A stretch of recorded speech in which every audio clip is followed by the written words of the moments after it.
Hey guys, it's the Gruffinator. Today I'm going to be doing a small video on my locomotive roster for the Cedar Point and Lake Erie Railroad. Now, before anyone says anything, I am aware that Plymouth is a little oversized. This is back when I was first getting into modeling and it was to get the shell to fit onto the chassis. But if I get a smaller chassis, I'm going to remodel that at some point. And then some other engines I have that are still being worked on are George, and hang on, I gotta move something to get this, and Jenny. But Jenny is a static display, so. And I'll give some fun information about this one in a bit. So we're gonna start off with Albert.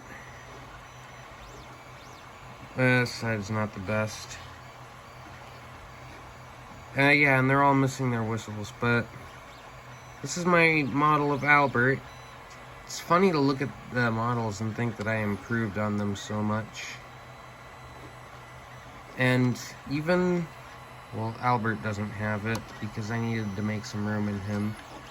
But I'll show you on one of the other engines. Now, a brief history of Albert is that he was used for sugarcane hauling before being sent to basically a scrapyard. Could have been scrapped, but was saved by Cherokee Wonderland. They rebuilt Albert, redesigned him. He got the last Davenport boiler, and eventually made his way to Cedar Point along with Model as one of the first locomotives to basically run at the park. However, over time, the Davenports, which Albert is a Davenport, they have a problem where their firebox is built onto their chassis, and it could cause some warping after a while. And they went to basically the only way to fix it is to cut the firebox from the chassis. They went to do that, but it was already cut. The only way they'd be able to get Albert fixed is if they were to rebuild him from the wheels up. And if they did that, it would have ruined Albert's, antique feel. But, yeah, he was a very different locomotive then than he is now. And I've seen some photos of him. It's pretty cool. Oh yeah, some more information. There's one more locomotive that I'm not planning on modeling anytime soon. It's a locomotive that Cedar Point had, but they ended up not being able to run it because it didn't pass its boiler test. So it ended up making its way to a museum in Michigan. I might model it here soon, but I know what the engine looks like. So, yeah, Albert was retired after 30 years of service and placed on a static display at Cedar Point. You could go see the locomotive if you go to the frontier town in Cedar Point. So from one Davenport to another, the G.A. Beckling. Brief history on the Beckling is that the Beckling was built standard gauge, which I have a model that's in standard gauge. Let me grab it real quick.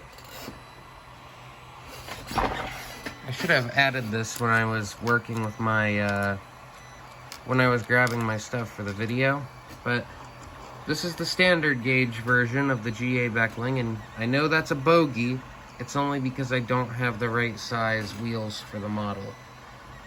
But she was built a suburban tank engine, a 244T, and after I don't know how many years of service, she ended up getting restored. I don't remember what she did, but a couple restorations later, she was converted to narrow gauge. Disney ended up buying her, and they converted her to burn diesel. And for the longest time, she was a diesel burner named Ward Kimball. However, Disney wanted to trade with Cedar Point for Model. I'm not sure why, or the Cedar Point wanted to trade with them. I don't remember the story, but that's what happened. And they ended up trading it, and this engine became known as the G.A. Beckling, named after one of the founders of Cedar Point. I also built her a tender, which actually has real coal in it, from the railroad itself. and I'm planning on getting a video of her here soon. She's also the only engine I have with figures in it, probably because she's the only one that runs. But that's the GA Beckling, and now we're heading into the Vulcan locomotives, which I might review them together, but I don't know. We got Mod, which I hate to be like this, but I do not know the history of Mod. Well, not Mod, Myron. All I know is that Myron was originally built and numbered 22, was a saddle tank for a while, and then was sent to Cedar Point, where she was the third engine at Cedar Point. She had her saddle tanks removed, third or fourth, I don't remember.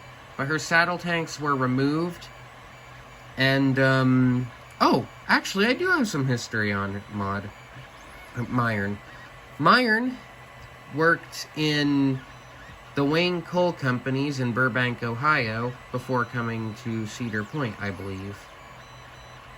And, I'm probably wrong on the information, but it was before coming to Cedar Point, so technically it counts.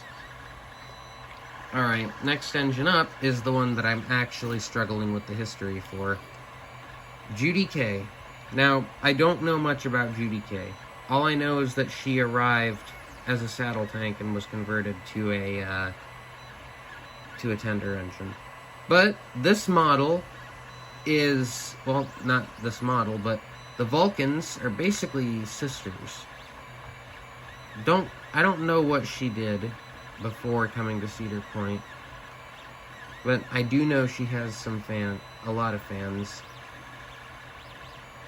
Even one of my best friends, Overpowered Steam Productions, Andrew Delgado, whatever you want to call him, he is a big fan of Judy. Well, yeah.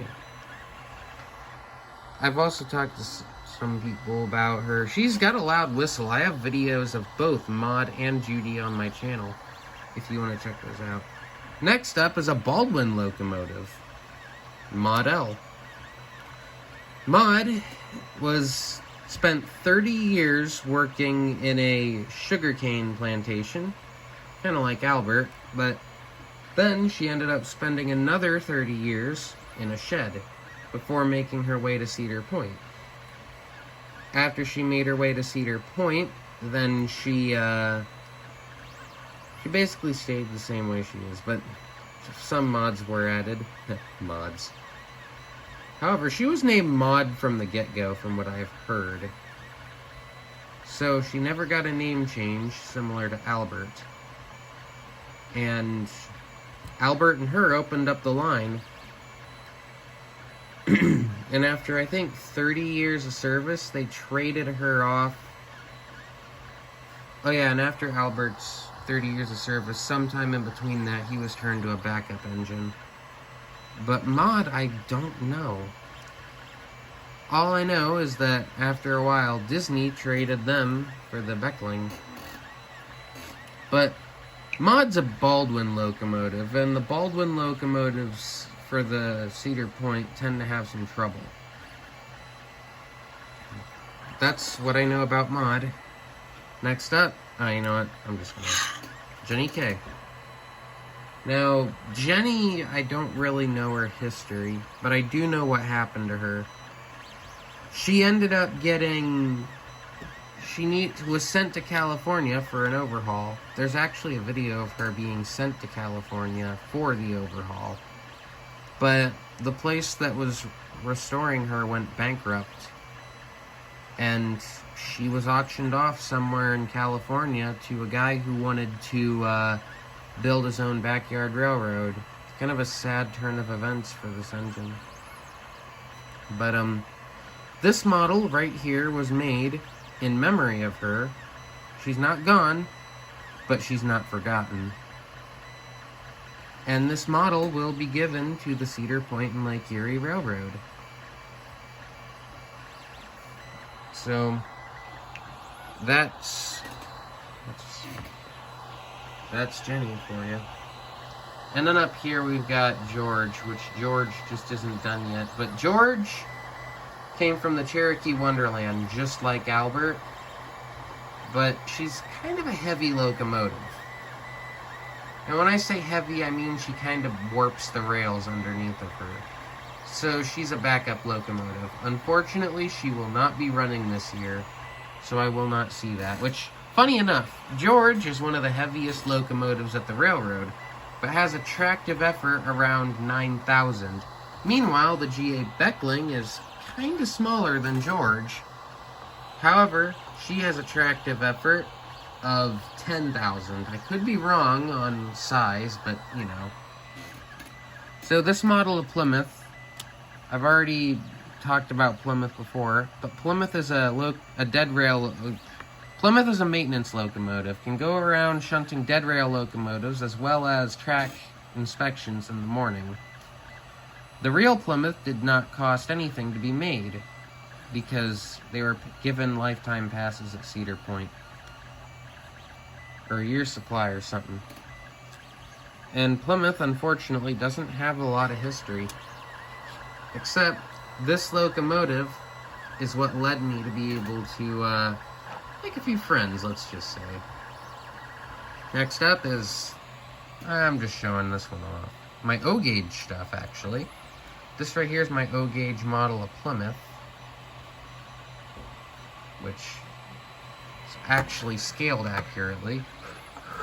And then this right here is Albert, which I'm not attaching the tender. And that tender is actually accurate too, because at one point, Albert's name was on his tender. I'm also going to be building a model of Albert pre-Cedar Point. So, back when Albert had the old look to him. This model right here is one of my first O-gauge ones that I built. Probably going to be the only one I build, unfortunately. And then right here is Albert's tender, which has anthracite in it instead of real Cedar Point coal. And yeah, that is my Cedar Point and Lake Erie Railroad Hon30 and On30 collection. I hope you guys enjoyed, and I'll be recording again soon, hopefully. Alright, bye.